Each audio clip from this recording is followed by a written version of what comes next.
A veces la realidad supera la ficción, por lo que no es extraño que sirva de inspiración a composiciones como las que ofrecemos en esta lista. Bienvenido a la casa desconocida.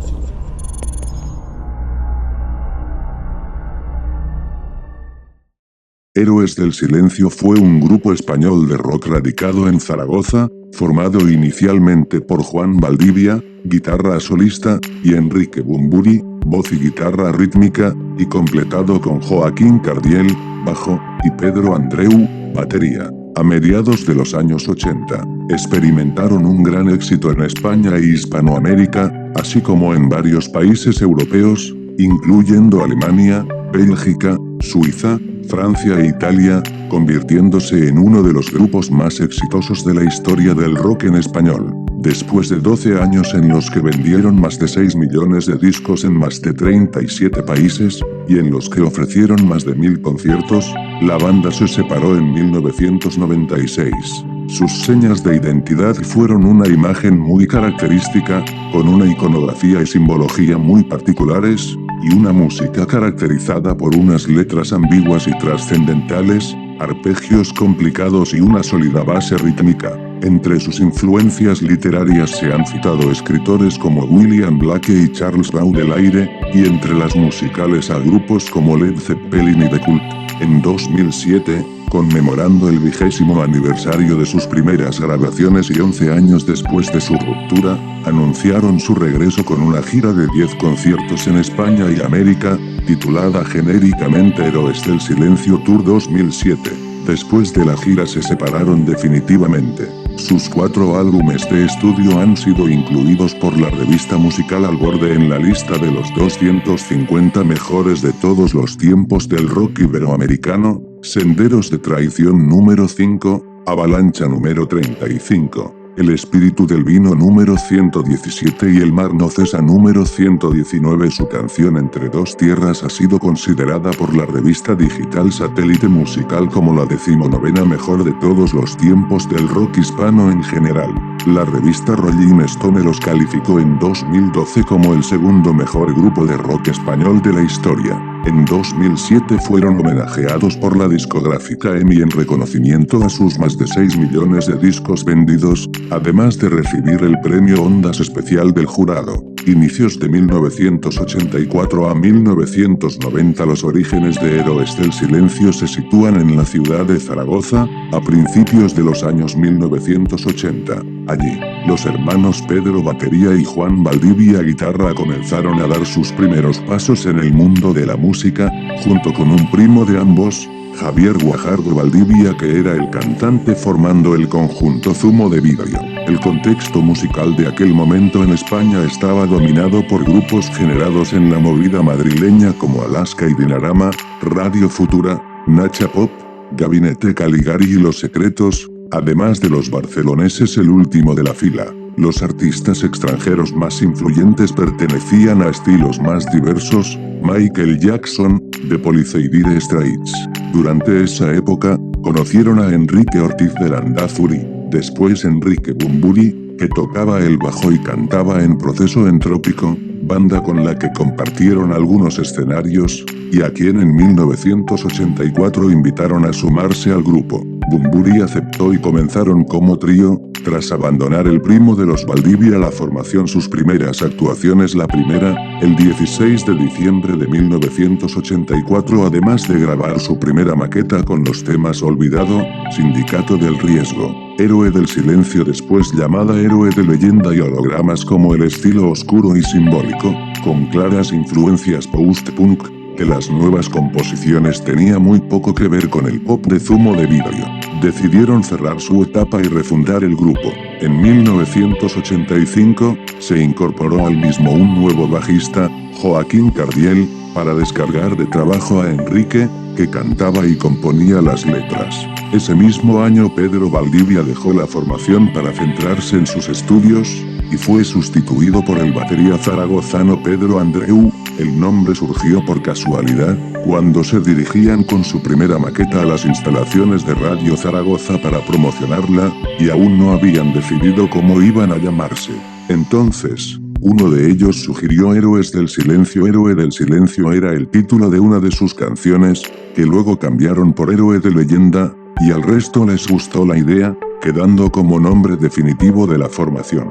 Ya como Héroes del Silencio afrontaron sus primeros retos, en 1986 consiguieron ganar la fase regional del Festival de Benidorm, y quedaron finalistas del concurso Nuevo Pop Español de Radio Cadena Española, en cuya final, celebrada en Salamanca, comenzaron a ser seguidos por ejecutivos discográficos, además de despuntar ese año en las fiestas del Pilar. Tras telonear a grupos como Alphaville, La Unión y el último de la fila, Gustavo Montesano, productor y guitarrista de Ole Ole, acudió a Zaragoza para verlos en directo en enero de 1987. El grupo causó una gran impresión a Montesano, que inmediatamente se lo recomendó a la multinacional EMI. El recelo de la discográfica con el nuevo grupo le llevó a ofrecerles comenzar con un EP de 4 temas, y grabaron, a finales de 1987, Héroes del Silencio. El disco alcanzó las 30.000 copias vendidas, lo que supuso un récord de ventas para un maxi de debut en España.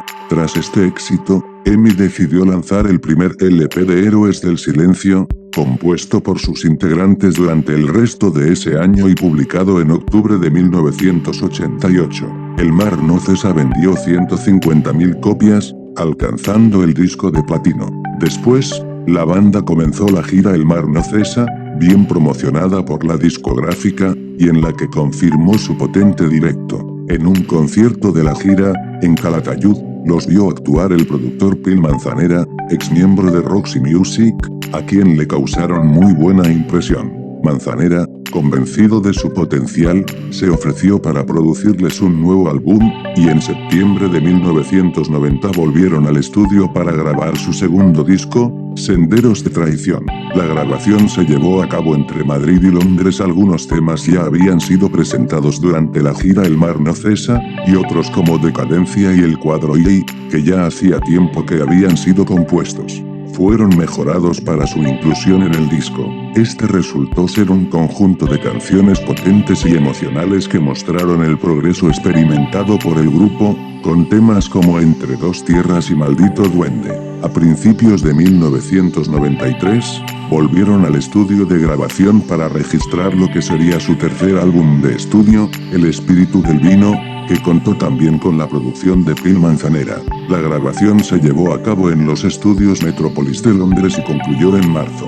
Fue el álbum más complejo y extenso de la banda y en el que las letras de Enrique se volvieron más enigmáticas. Formaron parte del álbum canciones que pasarían a formar parte de su repertorio más conocido, como Nuestros Nombres o La Sirena Varada, y fue publicado en junio de forma simultánea para toda Europa. Nada más publicarse el disco, se embarcaron en la gira El Camino del Exceso, que les llevaría por Europa y América con un total de 134 conciertos, e incorporó al guitarrista mexicano Alan Boguslavski como segunda guitarra. Es de reseñar que el 20 de julio la banda fue recibida en audiencia por el príncipe Felipe, que se había declarado seguidor del grupo, como reconocimiento a su difusión del idioma castellano por el mundo. El encuentro tuvo su punto de polémica cuando Enrique, a la salida de la recepción, se declaró ante la prensa antimonárquico. 1993 fue también el año de su eclosión internacional.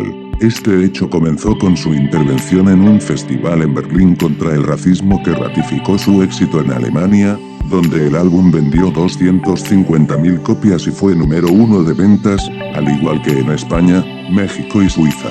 A su difusión contribuyó la emisión de sus vídeos musicales para todo el continente a través de la cadena musical MTV. El tour incluyó también una gira de 2 meses en Iberoamérica, con 26 conciertos en México, Chile y Argentina. Tras la prolongada gira, que culminó con 5 festivales en Alemania y Finlandia en julio de 1994, el grupo se tomó vacaciones. Como posteriormente reconocieron, los excesos y lo prolongado de la gira habían dañado seriamente la cohesión de la banda y habían provocado una profunda crisis interna. Como forma de superar la crisis, los 4 músicos buscaron la espiritualidad y la relajación y se concentraron durante 2 meses del otoño de 1994 en un enclave aislado del Pirineo aragonés, cerca de Benasque. Allí discutieron su futuro, buscaron soluciones y planificaron su próximo disco, previsto para 1995. Una de las decisiones tomadas fue el cambio de productor, con el fin de dar un giro a su proyecto, que también incluyó los cambios de manager y diseñador gráfico. Se pusieron en manos del prestigioso Bob Ezrin, productor de grandes álbumes de Pink Floyd, Alice Cooper, Lou Reed y Kiss, entre otros. Tras 3 meses de grabación en Londres y Los Ángeles, el 18 de septiembre de 1995 salió a la venta simultáneamente en 26 países el 4º álbum de estudio de la banda, Avalancha, considerado su álbum más rockero. Con guitarras poderosas y una gran producción, el disco fue un rotundo éxito de ventas, alcanzando las 200.000 copias vendidas. A la publicación de Avalancha le siguieron la habitual promoción del disco y una gira de grandes proporciones que acabó provocando el definitivo alejamiento entre los miembros del grupo. El Tour Avalancha fue una macrogira que, desde julio de 1995 hasta octubre de 1996, les llevó a dar 152 conciertos entre Europa y América. La convivencia durante la misma tuvo momentos difíciles, y el cansancio acabó acrecentando los conflictos internos en la formación. 49 Durante su desarrollo, Bunbury comenzó por su cuenta la composición y grabación de nuevos temas, dejando entrever que su futuro estaba ya lejos de Héroes. 49 Su último concierto, celebrado en la ciudad de Los Ángeles el 6 de octubre de 1996, resultó muy accidentado, y se vieron obligados a suspenderlo al poco de su inicio. Al comenzar el público a lanzar objetos a los músicos, en respuesta a unas presuntas declaraciones de Enrique, que no dejaban muy bien paradas a las mujeres mexicanas. 50 Antes de concluir la gira, y en una rueda de prensa celebrada en Lima, Héroes del Silencio comunicaron su separación temporal.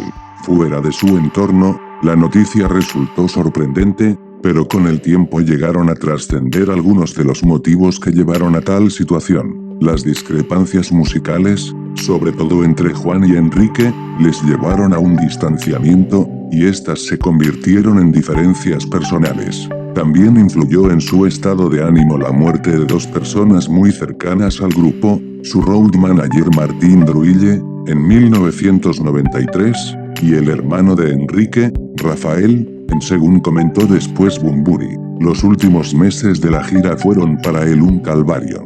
Gracias por habernos acompañado un vídeo más. Que tengan un buen día, tardes o noches. Un cordial saludos a todos los hermanos rockeros.